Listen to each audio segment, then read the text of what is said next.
Good Saturday morning, everyone. I am your host, sports mental health empowerment coach, Dr. Lauren Pitts.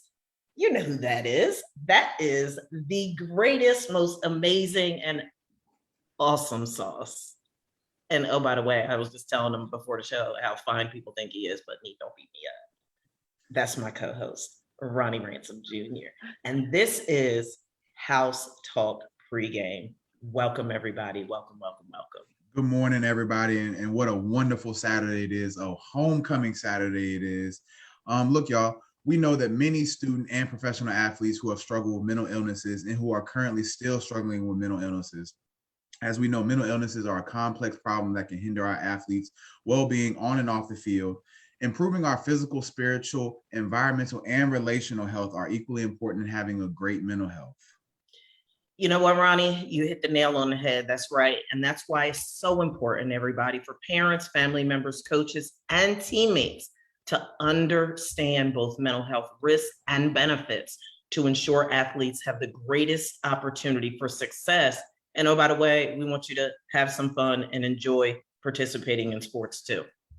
And that's what it's all about here at Pregame. Look, we like to educate, empower, supporting, and positively influencing the holistic performance of today's student athletes and professional athletes, their family members, and those invested in their athletic, professional, and personal journey. So here's the deal, folks. If you struggle to understand mental illness and you also have the compassion for those affected by it, then you're at the right place, because each week on Pregame, we share powerful. We always put the disclaimer out there that it's raw, like raw. We're practicing being filtered. We practicing being filtered. We are trying. We get an A for effort, albeit raw. Life, sports, and mental health information needed to help you make well-informed athletic, but more importantly, life transforming decisions. And also, don't forget, got to give our shout out to Heritage Sports Radio Network. You can catch us on HSRN every Saturday at this same time. We stay competing against ourselves. How crazy is that? At 11 a.m. and 10 p.m., as well as on Sundays at 6 p.m. Here's the deal, folks. If you don't know about HSRN, we want you to go to the App Store, search Heritage Sports Radio Network, put the app on your phone, because HSRN is empowering the HBCU families' head, heart, and hands to deliver the impact we all know it can. So don't forget to catch our lineup of great shows. And look, if you want to be a part of the actual live audience show, please register via our Zoom link that's available on all our social media platforms: Facebook, Instagram, LinkedIn, Twitter, Google, anything that's social media. Our link is on there. We would love to have you on the show. But if you don't want to be on the live show, you can always send us an email at htpregame@gmail.com, because we want to hear from our current and former student athletes about how your journey has been, your mental health challenges, and how you've overcome them. Or if you're still struggling with them and you might need a shoulder to lean on, an ear to listen to vent, whatever the case may be, we want to hear from you. So please reach us through our email. We have a great show lineup for you all today. We have a very special guest with us, Miss Maggie Gelson. We will be introducing her later on in the show, because she has a very, very, very powerful story to share with us. And I think we can all take some things from her story and use it on our own lives. So we're super excited to have her on the show today and share her testimony and her story. As well, also, we're going to be going through a homecoming list of all the HBCUs who have homecomings this week. As you all know, or if you didn't know, my alma mater, the Virginia State University Trojans, are having their homecoming this weekend. Super excited about that. I won't be able to be on the yard this year, but I know my alumni, my friends and former teammates going to keep my spirit alive on the yard this weekend. So super excited about that. And also, we're going to be sharing our mental health tips of the week as well. So wait, Ronnie, wait. Who won that Bowie State Virginia game? So yeah, about these mental health tips of the week. Okay. No, I will say this though. When I saw the score at halftime, I'm not gonna lie, Bowie State was giving them the business. It was 21-3 at halftime. Would you believe the final score ended up being 51-44? Oh, wow. Okay. So Jared didn't beat you up too bad. Not too bad. Not too bad. Okay. I haven't talked to Jared since last Friday, you know. You was talking about slapping the bulldog in the face and all types of crazy stuff. Yeah, the bulldog definitely bit me on, definitely bit me in return. But it was a great game. Like I always say, like, when we played Bowie State, I know Virginia Union was our rival. They right up the street and everything. But I always got up for the Bowie games because I know every time we played Bowie, it was going to be exhilarating. It was going to be a tight game, close knit. A couple turnovers here and there can decide the fate of a game. It's everything you want in a football game on a Saturday afternoon. So, we came up short this year, but it's all good. They come to us next year for homecoming. So best believe I will be in attendance and we'll make sure we get that W. Even if I got to go out there and play center myself. I have a semester left of eligibility. I'm gonna hold on to it. All right. Maggie, he been saying that. Look, now how long he been out of school? I've been saying I got that semester left for the last 7 years now. Shoot. Oh, great.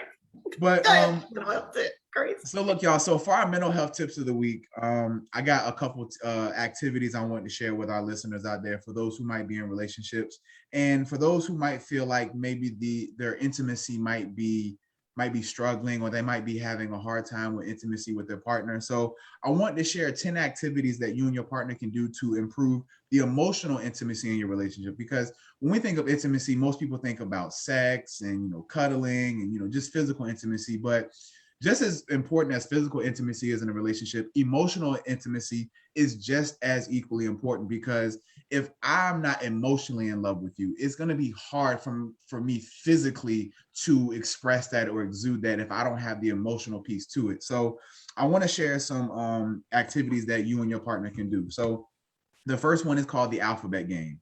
And you and your partner literally take the alphabet from A to Z and you think of an adjective to describe your partner. If you starting with A, you're admirable. B, you're beautiful. C, courageous.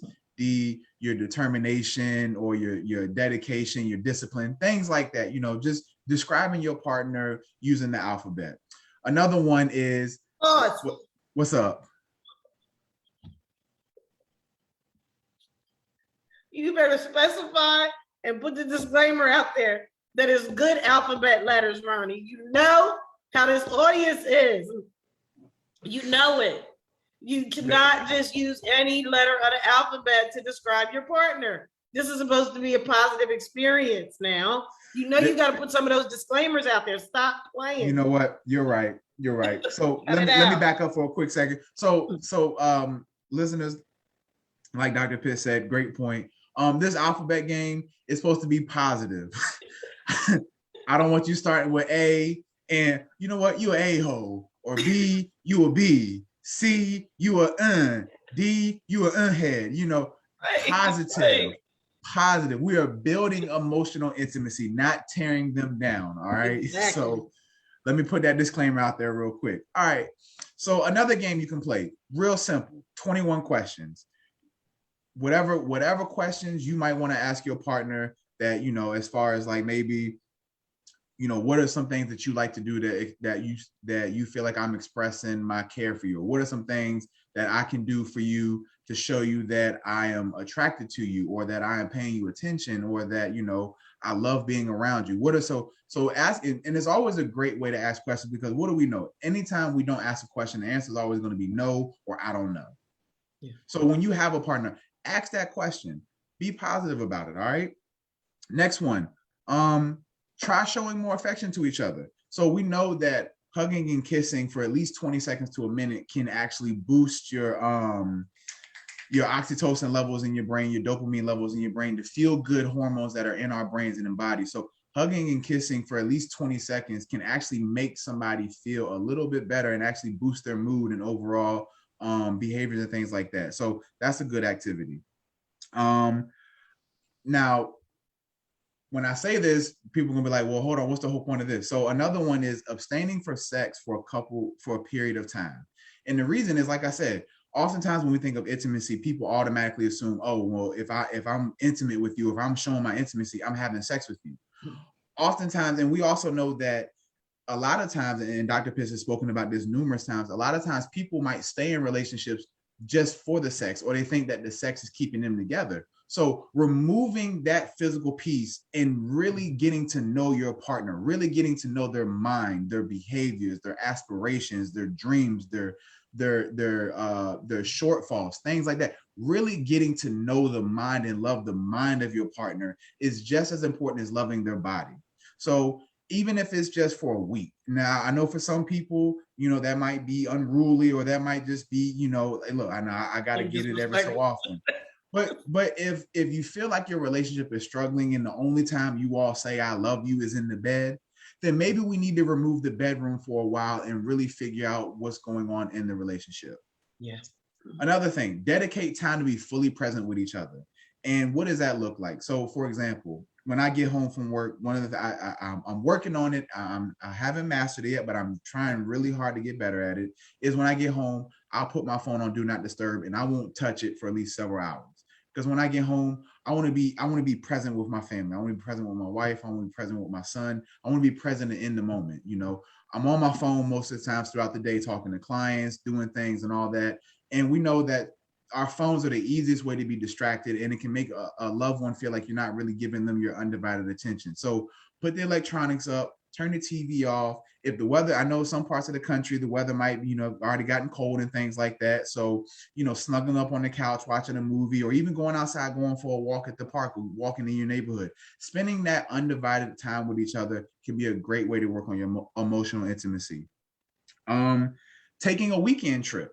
If long week, both of you all work a hectic schedule, planning weekend trips maybe once a month or once every other month, just to get away, whether it's to a nice hotel in your city where you can get out the house and you all can just have time to yourself, or even just a quick weekend trip, out of state, or to the beach, or to the mountains, somewhere like that, where you can just be to yourselves, away from distractions. If you have children, maybe grandparents or family or somebody can watch your children. So that way you and your loved one can have a couple of days to yourself. So try to take a weekend trip. Making a meal together, cooking together. We all know most people love, I love food, love it, love food to death. And when my wife cooked for me, or we cook together, talking about being in love with each other, amazing, fireworks, food be hitting. So look, make a meal with each other. Try and plan weekly meals, whether it's taco night or spaghetti night, or I don't know, cooking on the grill, whatever you and your loved one love to do, make a meal together. And last but not least, and this is a suggestion that me and Dr. Pitts always ask people to take in consideration if you are truly invested in your relationship, if you're truly invested in your partner. But we also know that sometimes when you have to have a difficult conversation, or there's difficult moments in your relationship, sometimes it's hard to have tough conversations with that other person when they feel like you're always attacking them, or you feel like, you're just trying to be the one who's always right. So one thing, go to couples therapy. Yeah. Go seek out a licensed marriage and family therapist, a licensed professional counselor, somebody who is trained to help couples get through tough moments, because they happen. No relationship is just always peaches and cream. No relationship is just always a walk in the park. There are tough moments. When you're with somebody for a long period of time, you will have tough moments. You will bump heads. You won't always agree with each other. But understanding, just because we don't agree with each other doesn't mean that the relationship has to end, doesn't mean the relationship is bad. It just could be a sticking point that we might need a moderator or somebody to give us a different way to look at it from a different perspective, so we can feel heard and understood and come back together and continue moving. So always go to couples therapy if that is an option that you and your partner would consider. And so those are my mental health tips of the week. Dr. Pitts, what you got for us? Hey, everybody. Ronnie, those are great tips. And in part, I'm going to piggyback on them. I want to share a tip within the context of sexual boundaries and emotional intelligence. Particularly when you take into consideration that all month we have been talking about domestic violence awareness and sexual assault awareness. It's so important for people to understand the importance of having sexual boundaries in place in their relationships. And the sexual boundaries are those boundaries that involve physical intimacy. It's boundaries around what you're comfortable with, what you're not comfortable with, what's acceptable to you, what's not acceptable to you. It's boundaries around frequency and touch and gestures and comments. It's boundaries around whether or not other people are going to be involved in your physical intimacy. Particularly though, within alignment of this month's awareness that we're trying to raise. If someone has been the victim of sexual abuse, sexual assault, domestic abuse, it is imperative that that conversation is had with the partner that you're going to be physically intimate with. And the ideal time to have it is before you become physically intimate. Because what we know to be true clinically is that oftentimes when someone has experienced that type of trauma, what can often happen is the physical intimacy itself can re-trigger the traumatic experience based upon positions, locations, smells, conversations, any type of additive, if you will, that can come into the scenario when you're talking about physical intimacy can lead to the person that has been victimized being triggered in that area. And in order for your physical intimacy to stay healthy, in order for your sex life to stay healthy, you need to be able to have those conversations up front. And oh, by the way, it needs to be a safe conversation. There should not be any judgment or any criticism. You all hear me say all the time, in order for relationships to be healthy, you have to be willing to meet people in a place of common humanity with an open mind and an open heart. And that applies where your sexual boundaries are concerned as well. At the end of the day, and I will say it over and over and over and over and over again, no means no. One no can just trump. Just say that one more time. Just say it one more time. Just no one more. Means no. And one no can trump all of the 5 million yeses, anything Every that's time. perceived as flirtation, anything that's perceived as a look or whatever the case may be. No means no. And that boundary has to be honored, respected, and valued in order for people to have healthy relationships. Being someone's girlfriend, being someone's boyfriend, being someone's partner, being someone's wife, being someone's fiance does not give you a license to violate no. No is no. Have those sexual boundaries in place within the context of emotional intelligence. For those that don't know, just like you have an IQ, you have an EQ. That is your emotional quotient. My recommendation is that people take some of those self-assessments and really raise their own self-awareness, increase their sense of self by understanding what their emotional quotient is, so that they have a better idea of how they're showing up in their relationships. Because being able to be emotionally present, as Ronnie said, is a critical element of being able to have a healthy sex life. But you have to be able to be emotionally healthy in order to be able to be physically healthy. That's all I have, Ronnie. Great tips as always, Dr. Pitts. Thank you for elaborating on my tips as well. So look, y'all, so a full list of homecomings on the schedule today, a full list of games. So let's start with some of the highlights. So we have Jackson State versus Bethune-Cookman today for it looks like Jackson State's homecoming. We have Tuskegee, University of Tuskegee versus Lane College. Tuskegee has their homecoming today. A shout out to Howard University. They are playing Norfolk State University for their homecoming today. Who else we got? We got Elizabeth City State University is playing Shawan for homecoming today. Let's see. Benedict College is playing Morehouse for homecoming today for their homecoming. So shout out to them. Delaware State's homecoming is today. They are playing. DSU in the house. Delaware State. How about them Hornets? That was the countryest accent. That's how I know you've been in Texas for a while now. That was the country. Texas is influencing you. Let me find out. Wow. That was the most country accent I have heard you ever have in the last year. If FAMU didn't do it, if Edward Waters didn't do it, Texas did it. Of all places, you know what? You might be a fellow Texan by the end of the year. They're gonna keep you in there. So who else we got? We got, like I said, Virginia State University's homecoming is today against Lincoln University. We have Southern University against Prairie View A&M. And so those are all the homecomings for our schedule this week. Dr. Pitts, I know you said you wanted to talk about not untimely, but the unfortunate passing of our former Secretary of State, Colin Powell. So back over to you. Yep. Real quick before I do that, I just want to announce too, there is one bowl game today. And you just mentioned it. That's Virginia Union against Bowie State. That's being played in Richmond at 1:00 East Coast time. Oh, That's sure the Lucille. is. Yeah. That's the Lucille Brown. M. Brown Community Youth Bowl. And it's also Veterans Appreciation Day. So any of you, our listeners that are in the Richmond area, and we know there are plenty, that don't have anything to do, going out and check out that game. It's gonna be a good one. Or y'all can just come down 95 South to Ettrick, Virginia. It's 25-minute drive from Virginia Union. You know what? The city has a lot of traffic. Don't even worry your time about being in the city dealing with all that traffic.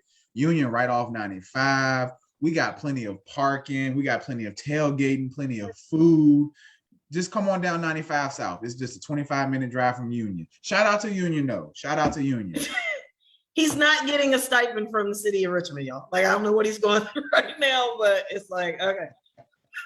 Anyway, can't take you nowhere. As Ronnie said, we lost one of our nation's great military leaders on Monday. Colin Luther Powell passed away on Monday, October the 18th. Colin Powell was an American statesman, diplomat, and four-star general who served as the 65th United States Secretary of State from 2001 to 2005. He was the first African-American Secretary of State. He had been being treated for blood cancer that affected his immune system, and as a result, he ended up dying from complications of COVID-19.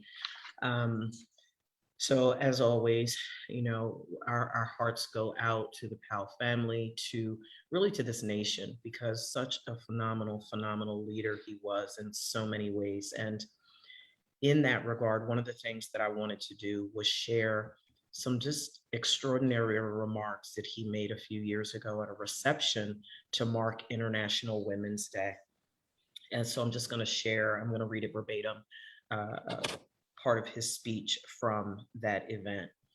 He said, "And so the American people have been well served, and the world has been an example of the perfectibility of a nation that is still struggling every day to become that more perfect union that our founding fathers spoke about. And they can be very proud indeed that the United States of America is a champion of the human rights and well-being of women and minorities worldwide. I very much wanted to host this International Women's Day reception.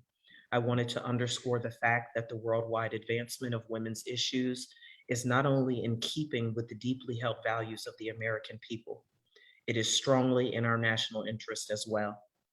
In today's world, any American Secretary of State, male or female, must pay attention to the issues affecting the rights and well-being of women, over half the world's population. Women's issues affect not only women, they have profound implications for all humankind. Women's issues are human rights issues. They are health and education issues. They are development issues. They are ingredients of good government and sound economic practice.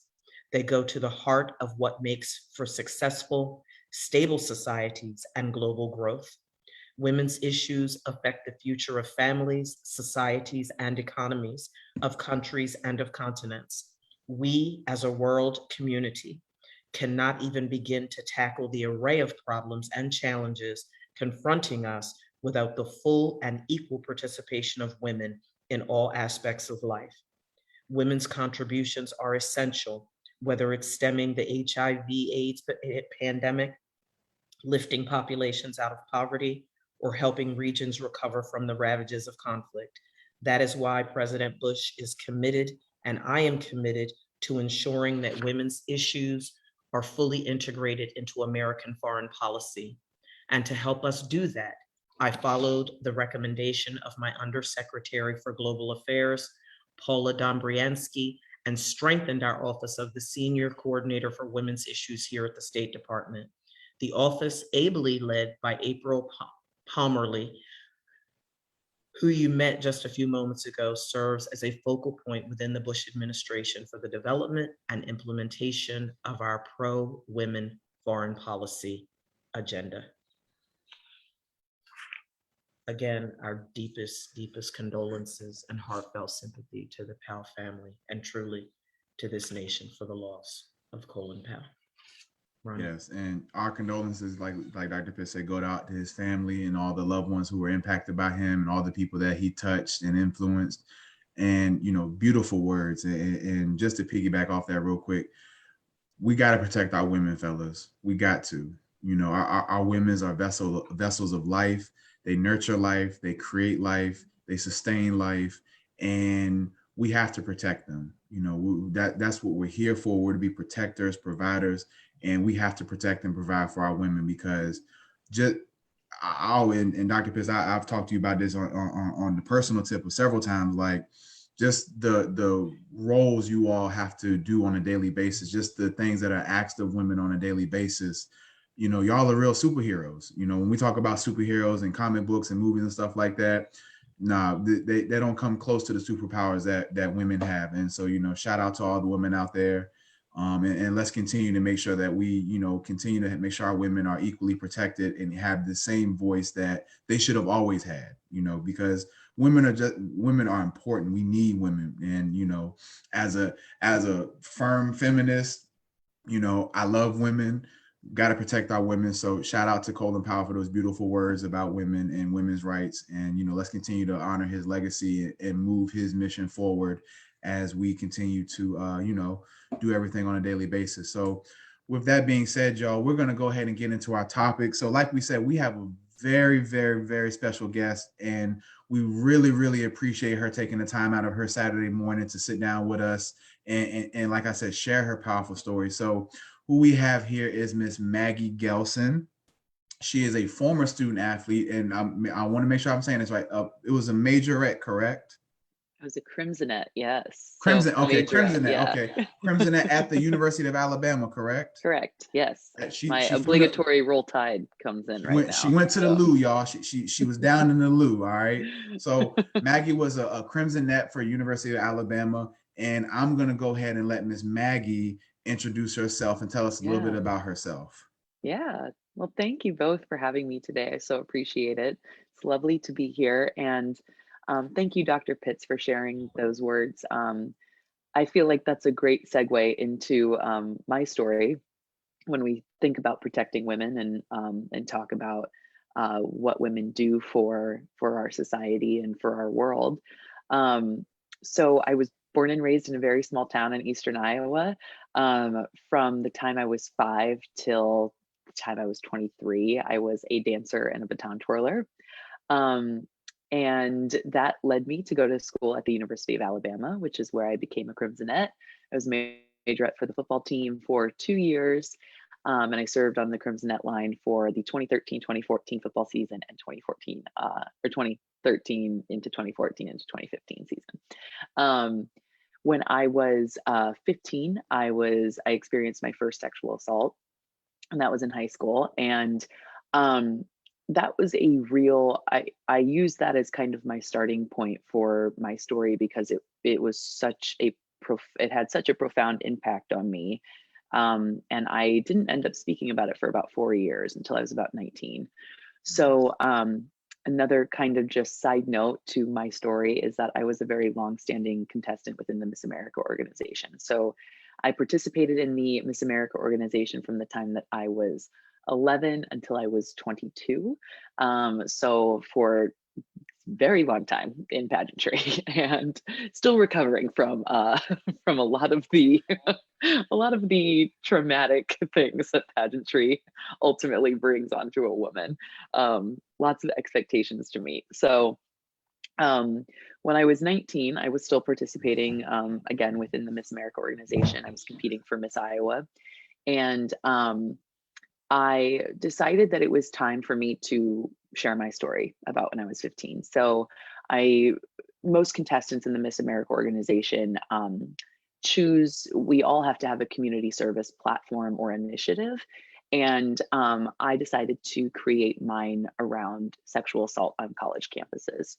And basically, educating students on college campuses and hopefully taking preventative action on campuses across the country, not just Alabama or in Iowa, but everywhere, to really ensure that kids had access to the tools that they needed, not only to know about education and prevention, but also about what happens in the aftermath if you are a survivor of sexual trauma. So that was my big initiative that I started. And when I was 19, it was the first time I also went to therapy and spoke about my experience with a licensed therapist. And I've been in therapy since, and I recommend that everybody go. And like, it's the greatest thing ever. Please go to therapy. Everybody's got their own stuff to talk about. So, so going to therapy was a quick question, Maggie? Yeah, sure, sure. About your therapeutic experience. Yeah. Because oftentimes when people, they make that initial step to say, you know what, I think I'm gonna try out therapy. Was your therapist, was that like the first person you had found and hit it off, or did it take several times finding other therapists? Because sometimes people think that, oh, the first therapist I find, I can just unload this on them and they'll just know exactly what to do. Exactly. And then they get rubbed off, or they feel that person doesn't necessarily connect with them, and they kind of get shunned off the whole idea. So how was that, finding a therapist and starting that journey? Yeah, it took me a few tries, actually. So I initially went to just, it was like a counseling center. I booked through the Women and Gender Resource Center at the University of Alabama, and you had access to free counseling services there. So I just went to a counselor who I believe was just in her practicum in her social work program. And I'm very adamant that I love seeing social workers. I've seen social workers since I started therapy. My brother-in-law is a therapist and he is a social worker, and my sister is getting her master's in social work. So, but any therapist who's licensed is great, but her and I weren't a good fit for each other, and it didn't mesh well. And I think if you're a rather intuitive person and you know what you're looking for, and I knew I wanted somebody who would, who had some specialization in trauma patients and in trauma recovery. And I just didn't really find what I was looking for. So I eventually found an amazing therapist who was my therapist from the time I was 20 to when I graduated college at 22. 22. And I found her on psychologytoday.com, which is a great resource. I always recommend to people to find a therapist. So yeah, it was, that's where I found all of my therapists, and that has turned out very well. So, so yeah, it's a great resource if you're looking to get into therapy. But yeah, when I started seeing my first like real therapist, she was just so amazing, and she really like took my story and allowed me to process it in the way that I needed to. Back when I was 15, many years ago, I feels like a lifetime ago. I don't think that people knew, and this is still kind of the case. I hear this a lot. People don't really know what constitutes sexual violence when you're like 15, especially now, I'm sure it's different now, hopefully, because we have more comprehensive sexual education programs for children. But, when I was 15, even in the public school, we didn't talk about, what sexual violence was, and we didn't talk about what to do if you experienced sexual assault. So, so it was kind of something that I chalked up to just being, a bad encounter. And the guy who did it was my friend. And so, I grappled with that for a few years of like, do I stay friends with this person? Or like, that didn't, but I knew, like, my body knew that it wasn't right.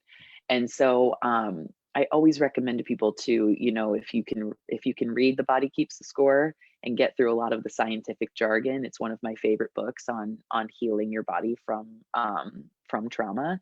Our body just knows so much information and is so intuitive when trauma, especially when the trauma has been a physical trauma. So so that book really helped me just kind of learn, like, okay, my body is really storing a lot of this this unresolved trauma that I haven't spoken about yet. So 19 was a very pivotal year for me. It was the year where I decided to speak out about my story. And it also simultaneously was kind of the year that my life just sort of like blew up in flames.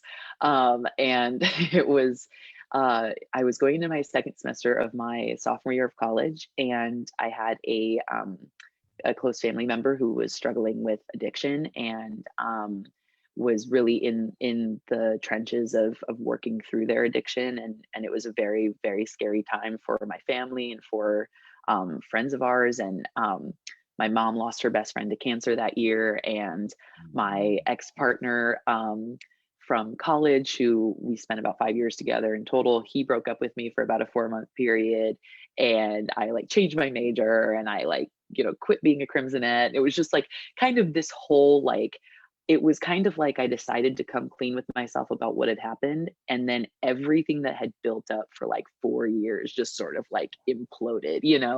So so my sophomore year was a really pivotal year for me. That year I definitely, after sharing my story and after dealing with a family member going through addiction, I myself was dealing with a lot of substance abuse issues the second semester of my sophomore year, just trying to kind of deal, I think, with the things that were going on. Yeah. And so definitely had moments where I was like a 3.75 GPA student, and my GPA that semester was 1.8. It was like I didn't go to class. I didn't, like I just didn't do any of the things that were important to me. And instead I would go out every night and, just try to kind of numb however I could. So, and also did my fair share of substance abuse with different drugs and alongside alcohol. So that was a semester that really changed my life. It changed my outlook on a lot of different things. At that time too, I was also struggling with an eating disorder. So I had, it was great that I started going to therapy when I was 19, just because I was able to really have somebody look at me and give a diagnosis and say, this is what you're dealing with. And as a pageant girl I was still participating in pageants this whole time, having an eating disorder, being a survivor, and then participating in pageants is a very special kind of like mess of things all working together. So that was a very interesting dynamic to have that year. In the June of 2015, I went on to compete for Miss Iowa for the first time, and I was 4th runner-up. And I decided after that year that I really just wanted to put everything that I had into creating a platform, a community service initiative, a community service project, if you will, that was going to help survivors as much as I possibly could. So I put my heart and soul into creating this initiative and working with larger nonprofits. I'm a part of the RAIN Speakers Bureau. That's how I know Dr. Pitts. So I, really was dedicated to using my own story to help other survivors. So if we fast forward a little bit to my senior year of college, about 2 weeks into my senior year of college, I was raped. So that was another very pivotal moment for me. And I was back with my ex-boyfriend who I had broken up with previously. So we were back together. And there's a lot of different parts to this story. The first obviously being the sexual violence that was there, and dealing with all of the trauma that comes with sexual violence in that way, having experienced it before, having it be on campus from a very prominent, known fraternity guy who, I know you guys have talked about Greek life on Alabama's campus, especially. That was a big reason for me not reporting. It was something that I, you ask yourself when it happens, your senior year, you're sort of like, do I work to find justice here, or do I work to heal myself and move on? And I think those are like the issues, or the kind of issues that you deal with when thinking about your story, when you've got 1 year left of college, and then after that you're leaving. So for me, it was the latter. I just said to myself, I'm going to go to my therapist, and we're going to work as hard as we can to, together, to really work through this other trauma that had happened. At the same time, when that happened, I had a partner at the time who, I don't know as to though people understand what domestic abuse or domestic violence looks like until much later. I don't know as to though we understand what it looks like in the moment.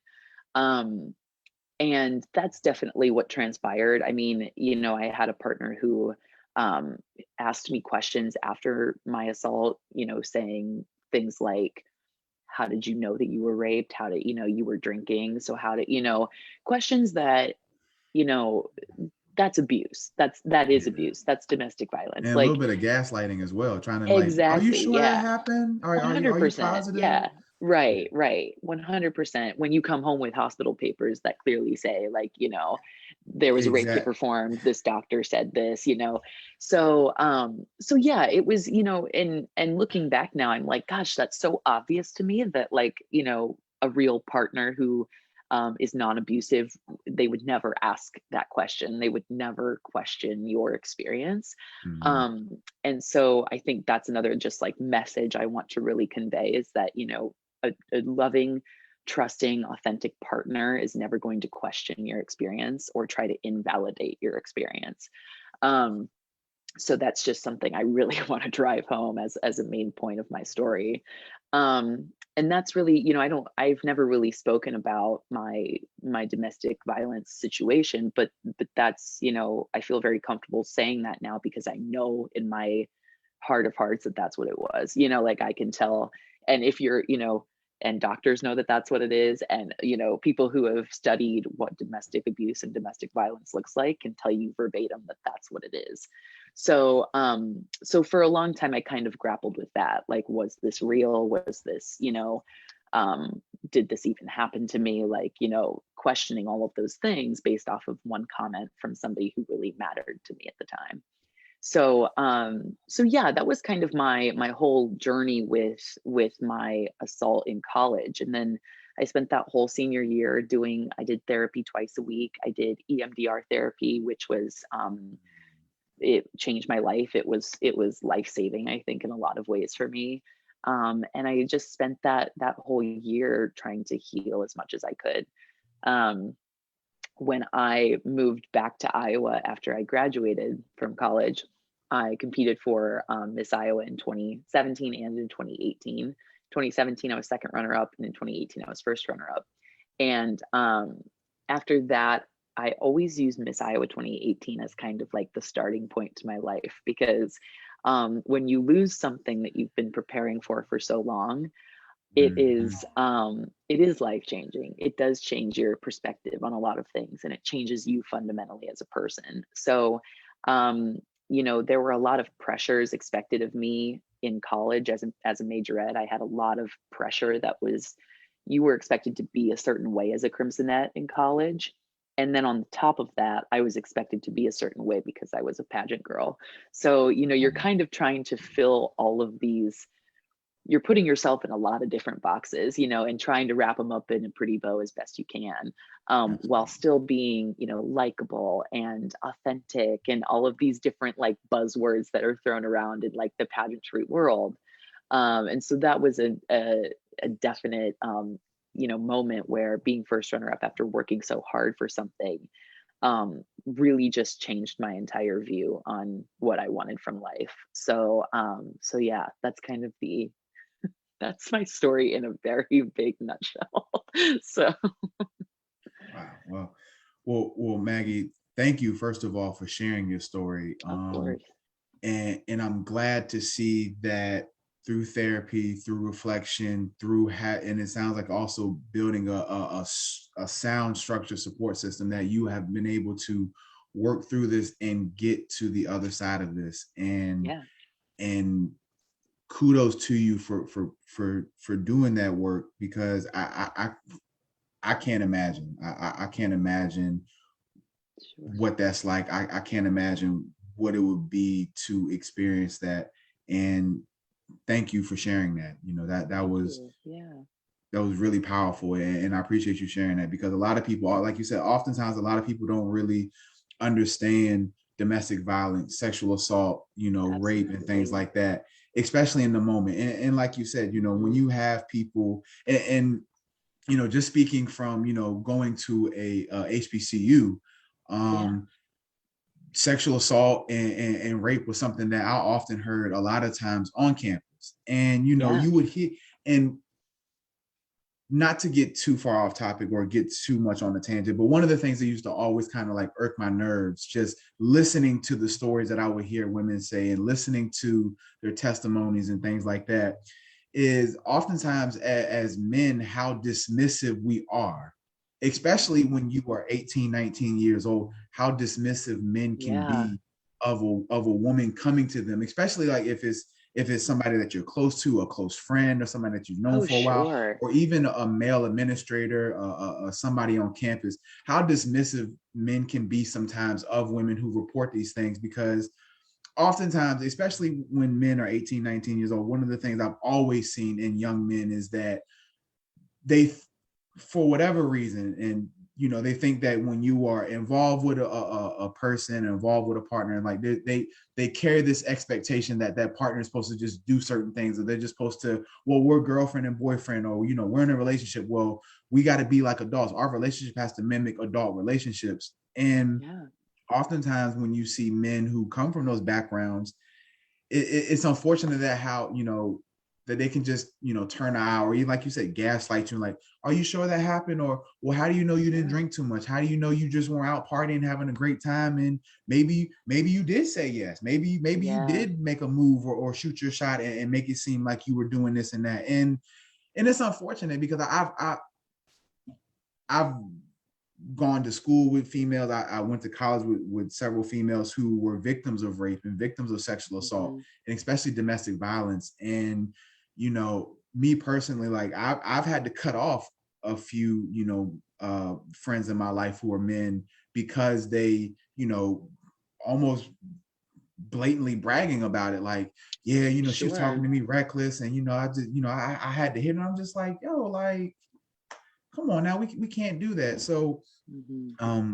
I really appreciate you sharing that, and really painting that Yeah. picture of how oftentimes even the littlest things, and I always tell people, even the littlest things of domestic violence, whether it's having an attitude, you know, having a sharp tone with your partner, being dismissive when they come to tell you how they feel, Yeah. you know, wanting to argue to be right as opposed to listening to your partner and finding a solution to it. So all these things that you Yeah. painted for us, you know, I'm glad you were able to paint that and lay it out for our listeners, because it's important that we really talk about that, and especially with you experiencing that at a young age of 15.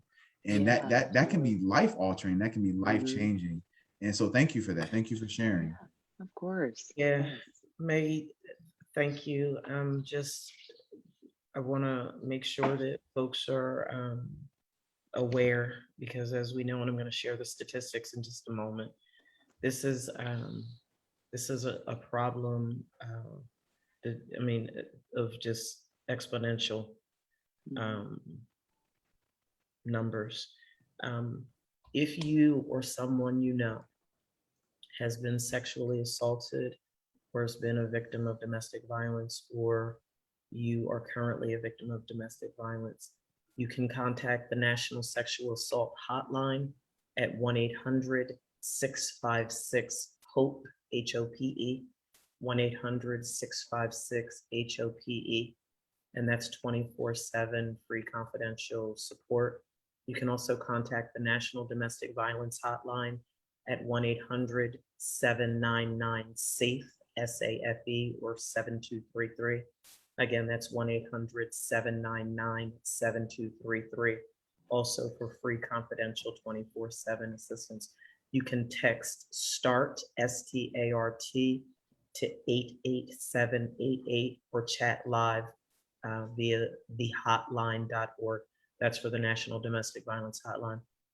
I also think that it's really important to highlight support services for teens and young adults in relationships. So for teenagers and young adults, you can also reach out for 24/7 access to resources and support that is specifically aimed at teen and young adult relationships. For Love is Respect is the name of the organization. Love is Respect. And you can call 1-866-331-9474. Again, that's 1-866-331-9474, or you can text Love Is to 22522. Again, you can text Love Is to 22522.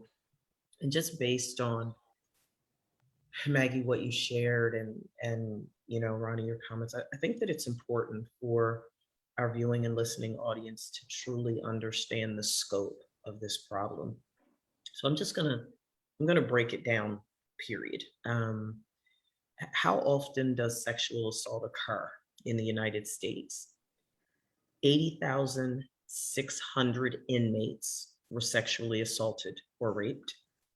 60,000 children have been victims of substantiated or indicated sexual abuse. The general public, 433,648 Americans 12 and older have been sexually assaulted or raped. And these are annual net, like it's insane. 18,900 military personnel have experienced unwanted sexual contact. I'm grabbing these statistics from the Rape, Abuse, Incest National Network, by the way. Everyone is affected by sexual violence. Here's some staggering numbers for you. Every 68 seconds, that's every 1 minute and 8 seconds of the day, another American is sexually assaulted. 1 out of every 6 American women has been the victim of an attempted or completed rape in her lifetime. 14.8% completed, 2.8% attempted. About 3% of American men, or 1 in 33, have experienced an attempted or completed rape in their lifetime. From 2009 to 2013, Child Protective Services agencies substantiated or found strong evidence to indicate that 63,000 children a year are victims of sexual abuse. A majority of child victims are 12 to 17 years of age. Of victims under the age of 18, 34% of victims of sexual assault and rape are under the age of 12, and 66% of victims of sexual assault and rape are age 12 to 17. Since 1998, this is 2021, folks. Since 1998, 9 out of every 10 victims of rape have been female. 90%. That's 17.7 million American women since 1998 have been sexually assaulted or raped in this country. 10%, or 2.78 million American men in this country have been raped or sexually assaulted. Those numbers are absolutely deplorable. And it's unfortunate. It's unfortunate that that's probably not even the total picture of those who never even got the chance to report or even have somebody take them seriously. And Ms. Maggie, if you don't mind me asking, I want to ask you a specific, well, not a specific, but I just wanted to ask you a question about, especially when you were 15, and because oftentimes when we think of, like Dr. Piss painted the numbers for children under the age of 18, and especially within family. And I know you said the perpetrator of your sexual assault when you were 15 was a close friend. And so if you don't mind, talk to us about what that was like, as far as like having that ungodly burden placed on you. What did you, at any point, did you want to tell your family or anybody from school or close friends about what had happened? Did you try to tell anybody? Because like you said, I know you said you kind of kept it to yourself for 4 years, but during that 4 year period, what was it like carrying around that this heavy burden of what this perpetrator did to you, and how, and also what were, so when you got to 19 and to the pageant, what were some of the thoughts leading up to when you said, you know what, this is, I'm gonna take this first step to make it known that I have gone through this, and you know, I need to bring awareness to this? Yeah, sure. Um, well, thank you, Dr. Pitts, for sharing those numbers. I have said this once, a million times before, but I could probably say this till I'm blue in the face, that sexual violence, and particularly violence against women, it's a public health crisis. That's what it is. Absolutely. And it's, when you look at the impacts of what sexual assault does to a person, that's the crisis. That, Yeah. like, that is where we see so many people who struggle with addiction, and struggle with eating disorders, and struggle with suicidal ideation and mental health disorders, and the list goes on and on. I think a lot to myself about how different maybe my mental health, uh, I don't want to say issues, but struggles I had, particularly in my late teens into my early 20s. I think about how different they could have been had Mhm. my sexual assault not happened, when I was 15. So I think about that a lot, because you're still just developing so much when you're 15. You're still learning so much. Your brain is literally not fully developed yet. So when something traumatic like that happens to you when you're 15, let alone, when you're 7, 8, 9, just in those really early years, it fundamentally changes your brain structure. There's Mhm. neuroscience that backs that up. Um, so I think for me, I knew something was wrong instantly when it had happened. I had said no, and that did nothing. And I knew that he knew it was wrong, because I remember going into my parents' house, and he had texted me and said, "I'm really sorry. I didn't, I like don't," so you have somebody who's admitting to what they know to be wrong, Mhm. and what they know to be a problem, and what you had said no to. So that for me, and the same thing happened when I was in college too, when I was assaulted. That guy texted me and was like, "I'm so sorry. I know that this was wrong." And so it's a very interesting dynamic to feel that validation, and also be so just pissed that that they knew what they were doing the whole time. Um, in high school, I had the guy who, my perpetrator, he actually was, he was pretty popular at school. I was from a very small town, so like everybody, by the time I was 22, everyone in my hometown knew that it was him, and knew that when I was speaking about my assault, it was this guy. Like, that's how my hometown operated, was like one Wow. person's trauma was another person's gossip. So it was like, yeah, Mhm. it just was like, you get it. It's just like, it's insane to me that people think it's acceptable to speak about somebody else's trauma in that way, Yeah. to where they're like, oh yeah, like this guy did this thing to this girl. It's like, he did it, and he's the perpetrator, and he's at fault, and you don't need to question my integrity in this situation at all. So that was a big part of it when I was living in Iowa after I graduated college, was that like I would walk around my hometown, and I knew that people knew.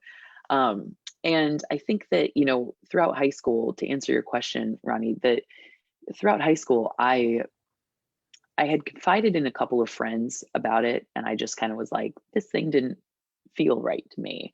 But I don't really know how to like explain it to you.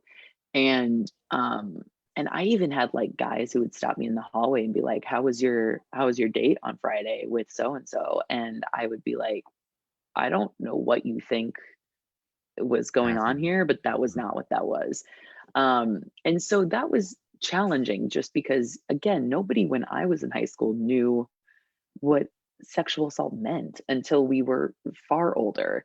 Mhm. And it certainly was not talked about. It certainly was not something where, you know, if it happened to you, you were encouraged to go to the guidance counselor or anything like that. That just wasn't, you know, it wasn't the thing.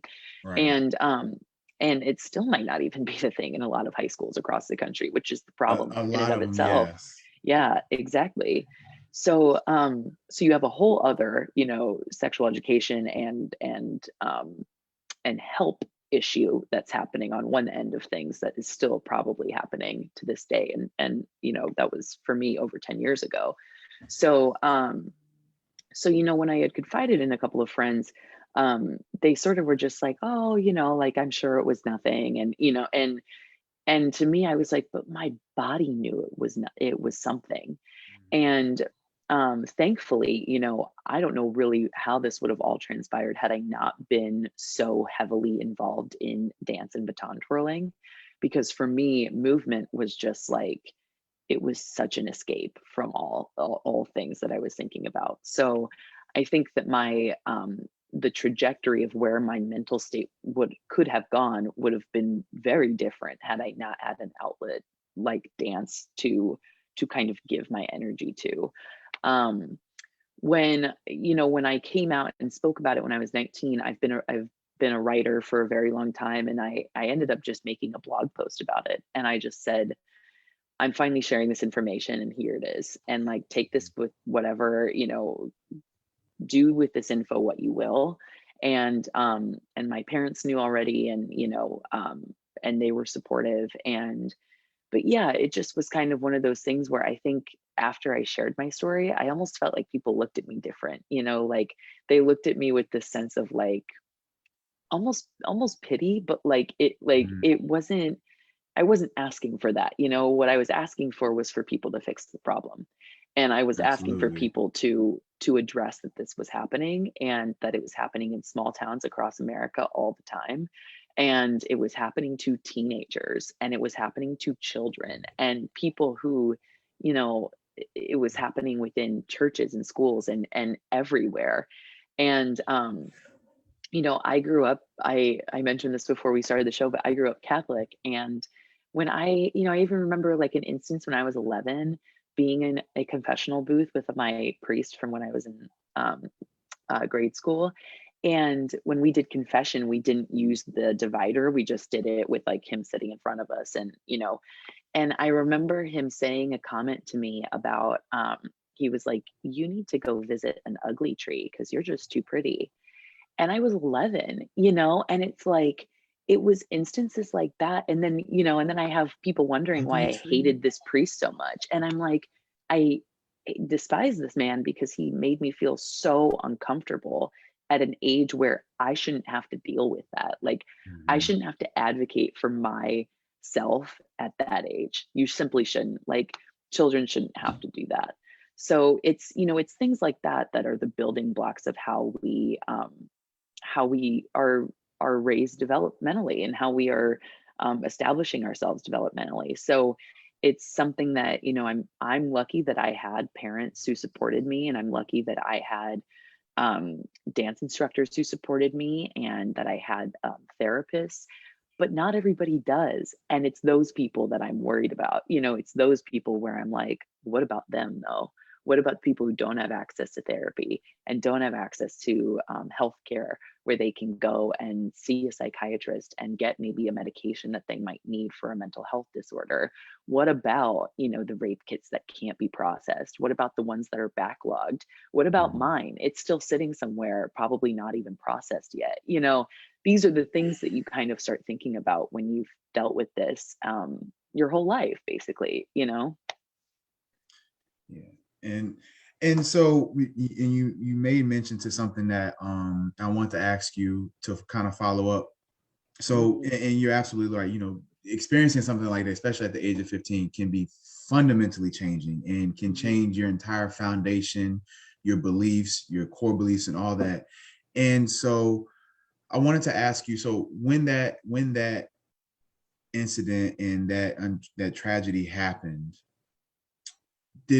how long, and to this day as an adult, do you still struggle maybe with like core like emotions such as like trust and knowing who can really be genuine for you? Are those some of the things, like especially trust, are those some of the things that maybe even now as an adult that you might be still battle with subconsciously? Like, can I really trust this person? Like, because oftentimes when I've worked with several sexual assault victims, and one of the common things I've heard them say is like, what they present is anger and frustration and irritability, but on the inside what they're professing is like, who can I trust? Like, who will love me unconditionally, who will accept me and understand me and not judge me or hold something that I was completely powerless in against me.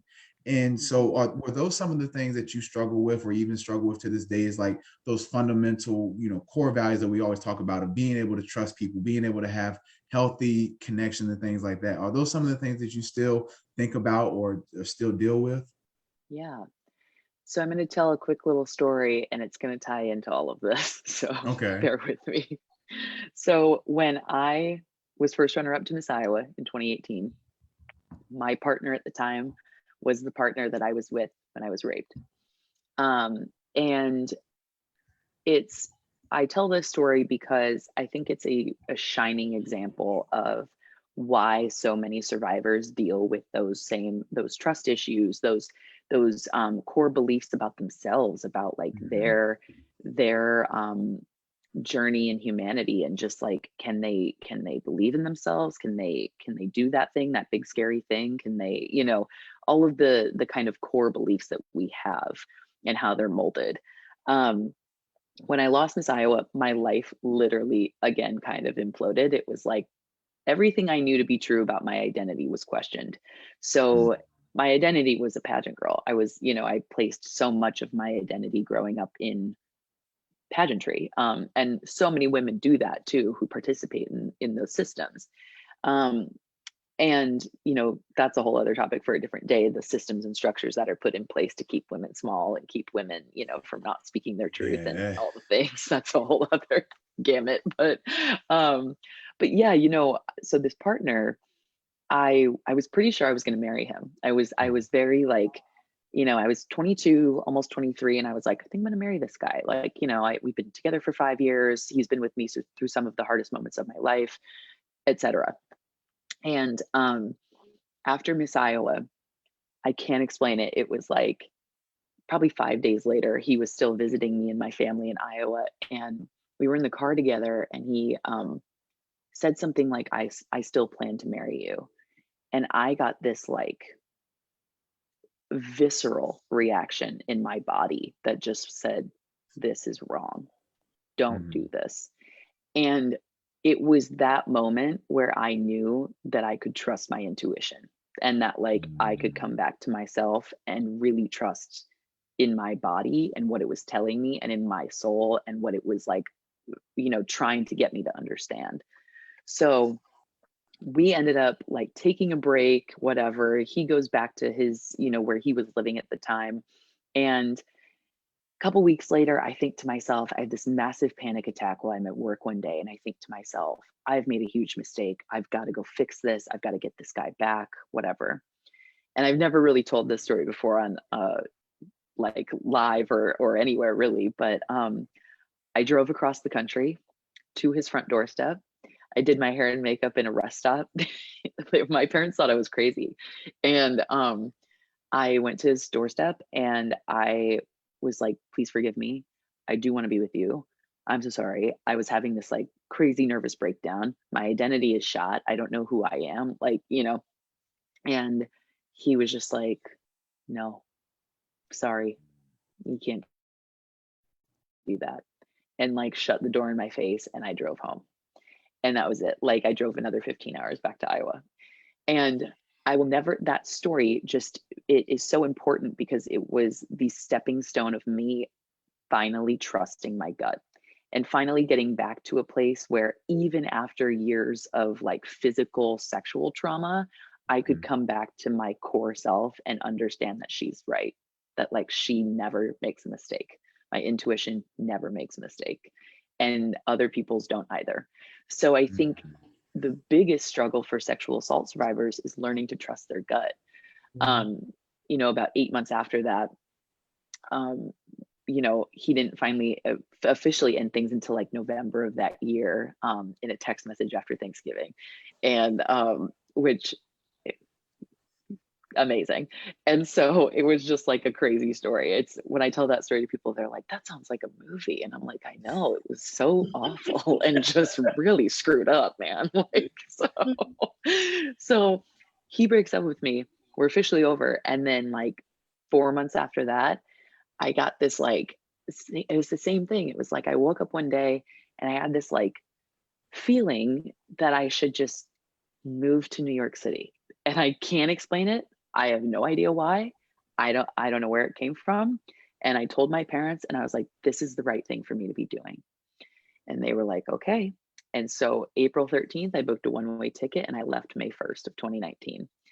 And I had never been to New York. I didn't have any plans. I had no job when I went there. I had like $700 to my name.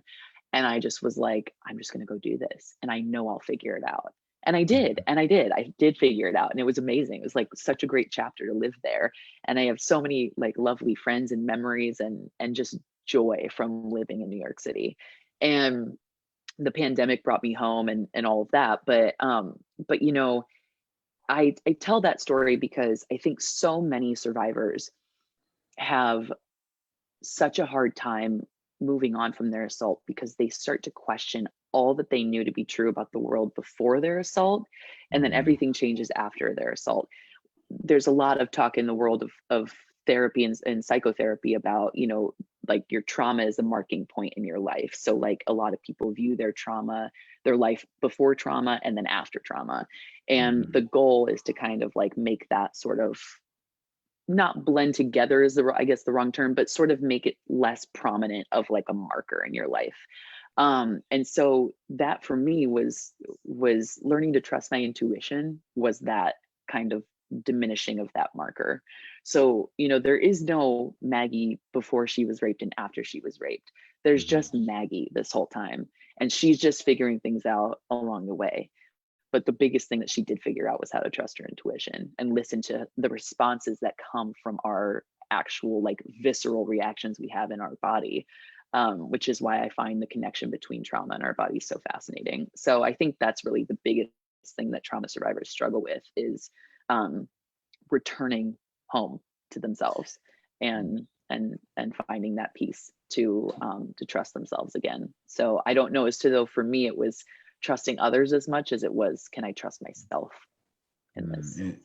Beautiful answer. And I think, sorry, I'm gonna let Dr. Pitts go first, and then I'll tail it. I'll come back in the detail. It's fine. It's fine. Maggie, such a powerful point, and thank you for sharing that too, because that actually speaks to what I go over with my clients that are survivors as well, but just my larger client base too, when I'm talking about trauma. And you know, what I say to folks is I have a solution focused approach to emotional, relational, behavioral, and mental wellness. And this is the way that I describe it. I am going to respect, value, appreciate, and even honor your past. We're going to acknowledge it where appropriate. We'll unpack it. I'm going to help you to put it in its appropriate context. But more importantly, what I'm going to do is teach you how to take your power back from the experiences in your past that have robbed you.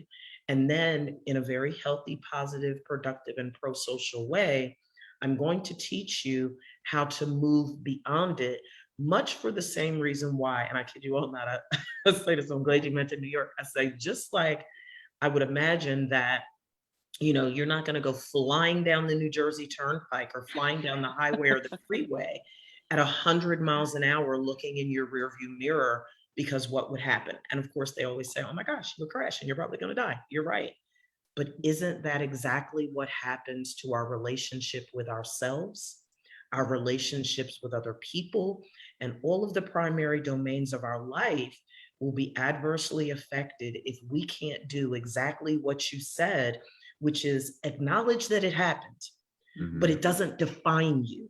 Yeah. Let's move on past it and keep living your life. We as clinicians will help you to process it and to put it in its appropriate context, but it is imperative to not allow it to have power over you. Do not surrender your power to anything or anybody, because as you stay true to yourself, as you remain intimately acquainted with your authentic sense of self, you will be able to come forth more resilient. My grandmother used to say, what doesn't kill you will make you stronger. Well, darn it, you talking about something that can make you resilient. You have the choice. And one of the things that I like you family now, one of the things that I absolutely love about you, Ronnie, when Maggie and I were speaking in preparation for the show, I said, do you want to be known as a victim or survivor or just Maggie? And she said, a survivor and Maggie. And I was like, yes, because that's what it's all about. That's what it's all about, because not making light of the fact that those of us that are survivors have been victimized. But the moment that you can get to that place and space in your healing journey, the moment you begin to take the power back that the perpetrator and the overall experience have robbed you of, nobody has a right to rob you of your power and just take it back. So I just wanted to piggyback on that, because it was, I mean, that's it, like in a nutshell. And people need to get that. Survivors need to get that. You're not alone. Yeah, absolutely. You're not alone. Yeah. And it doesn't. Oh, sorry. Go ahead. No, go ahead. I was just going to say one other just note to that is that, when I was competing in pageantry, a big part of my, I spent all of this time creating this platform and this community service initiative. And I think, that was so powerful for me and so lovely that I had the chance to do that. But then you talk about your work all day, every day is surrounding the fact that people call you a survivor, and that's it. And then that's all you become. And while I think it's, while I think advocacy is such a big part of the healing journey for most survivors, not all, but most, I think that they're establishing boundaries in the things that you give yourself to is so important when you're in the stages of survival and when you're trying to heal from this trauma. I wouldn't do a single thing different in my past. I just wouldn't. It's, it's all led me to now, and right now is right on time. But, I think that if I could give any advice to a survivor, it would be, before you give of yourself to all of these amazing organizations that are out there to provide services for survivors, consider what it could look like for you to give that energy back to you instead, and to give it back to your healing instead of trying to kind of like divert your energy elsewhere. What if you put it back into you instead? And what if you did all of the things that are going to nurture your healing process? So I think that that's just an added note I have about that healing journey is how can we maybe give more to ourselves along the way, when we're in it. So, and it is lifelong. The journey never stops, but, especially in those first, few months or years or days or whatever, how can we kind of give back to ourselves more versus giving to all of these other places and people and things. Absolutely. And that is the truest form of self-care that you can do.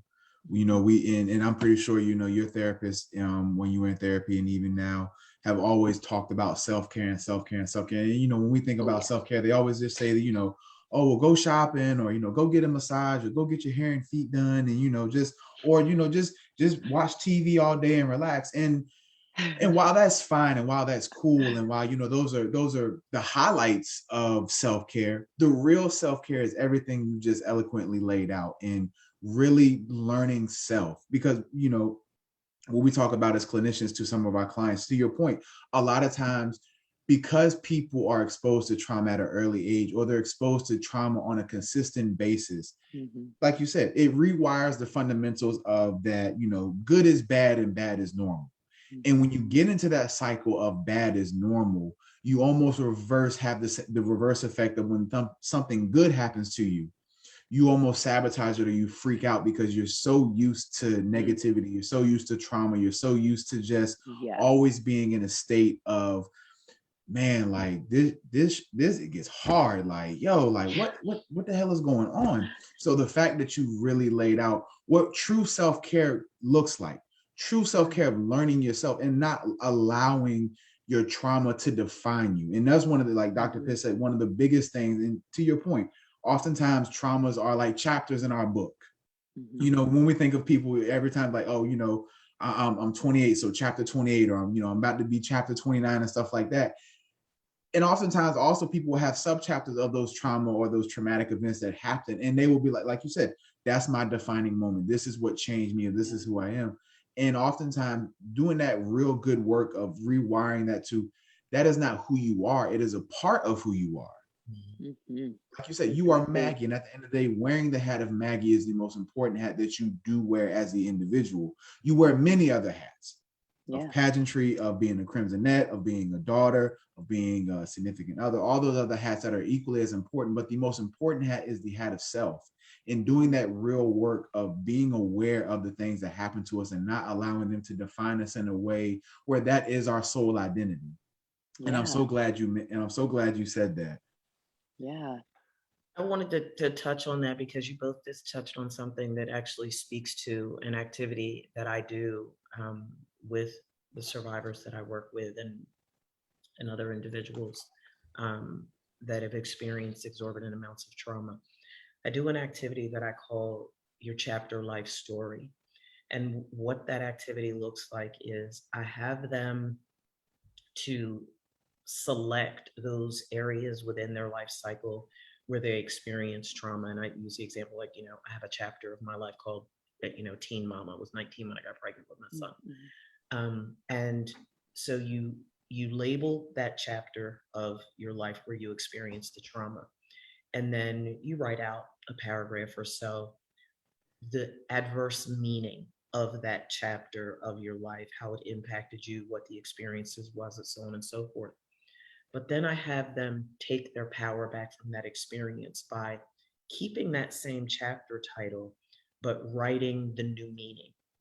So to illustrate, for example, I say, getting pregnant with my son at 19, that chapter of my life, teen mom, the old meaning of it symbolized embarrassment, shame, humiliation, disappointment, low self-esteem, low self-worth, anger, frustration, all of those negative things, right?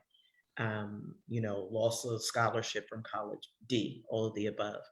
But the new meaning, at getting ready to be 54 next week, I still have a chapter of my life story called Teen Mom. But now that chapter means unconditional love, sacrifice, mentor, role model, godly example, resilience, tenacity, on and on and on, right? And by doing that, by being able to, and I just use, the bullet point adjectives, but I have them write it out in narrative form. By rewriting the meaning of that chapter of your life, you are literally taking your power back. You are taking ownership and relieving that traumatic experience of its hold over you and keeping in the forefront of your mind. And I say this to people all the time, where your thoughts go, your energy flows. You have the ability, every single solitary survivor out there has the ability to engage in behaviors. And I say it like this, and it might sound a little vulgar or inappropriate, but I say, the human mind is a she-dog. It'll do whatever you tell it to do. And it'll do whatever you tell it to do. And there have been times, because, I don't always, sugarcoat or say the PC thing, or even if you want to refer to your mind as, as something else, but it'll do whatever you tell it to do. The human mind is extremely obedient. Mm-hmm. People don't realize that. It is extremely obedient. And that's why each of us as individuals, we have the ability to overcome trauma rather than trauma overcome us. It takes help, it takes support, but it absolutely positively can be done. Ronnie, we got 5 minutes left. Oh my goodness. We need you to come back and spend some time with us. We need you to come. We need you to come Talk with over you for guys all pregame day. dinner. Goodness Sounds gracious. good.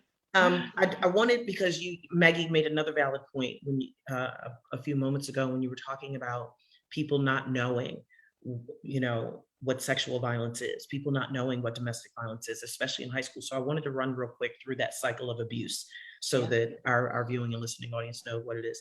So we have a cycle of abuse, and in that cycle of abuse, it's a process that happens over time. Tension builds. Stress begins to grow from the pressures of daily life or other points of conflict. So when you think about what that looks like for scholar athletes and schedules and academic demands and family pressures and money issues and diet and winnings and losings and all of those things, the victim may attempt to reduce tension by complying with the abuser. The second phase is the abusive incident. That's verbal, emotional, physical, or sexual. Everybody talking about gaslighting now. That's emotional and psychological. That's when the different types of abuse occur: verbal, emotional, physical, or sexual abuse occurs. This includes anger, intimidation, threats, and other forms of physical or verbal abuse. Then you have the honeymoon phase. Oh, baby, baby, please, please, please, baby, baby, please. I'm sorry, I didn't mean it. I'm stressed out because we lost. I'm stressed out because coach is kicking our behind. I'm stressed out because I went to the cafe, my food card didn't work. I'm hungry and coach is kicking my behind, and on and on and on. The abuser apologizes, shows remorse, and often begs for forgiveness. They may shower the victim with love and affection and promise that the abuse will never happen again. That's the honeymoon phase. Then you have the calm. The relationship enters a period of calm where the abuse stops or slows. The abuser may continue to ask for forgiveness or make positive gestures, but these tend to reduce in sincerity over time. Yeah, because in order for abuse to stop, abusers need to get help. They need to be able to recognize what is fueling. And for us as clinicians, we peel back the layers and get down into the blood, guts, and tears and the root of how they got it. And oftentimes we find, and as you and I talked in preparation for the show, Maggie, we find that there's a legacy. There's a legacy of abuse that many, many, many of these scholar and professional athletes are a part of. There is a multi-generational transmission of abuse, neglect, and maltreatment in their family of origin, and it is learned. There are zero conflict resolution skills in the family system, and people act as if somehow it's going to miraculously go away without seeing somebody like Ronnie or myself to try and get resolved with that. Ronnie, you gonna close us out today, baby? So look, y'all, Maggie, I just want to say one more time, thank you so much for being a part of our show today. You are an honorary House Talk family member. You are welcome to come back at any time to share your story, to talk sports, whatever the case may be. Thank you so much. And so how can people get in contact with you about resources or your initiative and things like that? Tell the people how they can get in contact with you. Best place to find me is probably on Instagram. I'm just at M Gelson on Instagram. It's MGEHLSEN. You can find, if you click the link in my bio there, that's where you can read my writing. I write a lot about trauma and healing and recovery and all those things. So that's probably the best way to get a hold of me. And I will always respond to DMs. Okay, cool. And all that good stuff. So yeah, I would love to chat with any of you. And thank you both so much for having me. This was amazing. And I loved every moment of it. And just thank you so much for listening.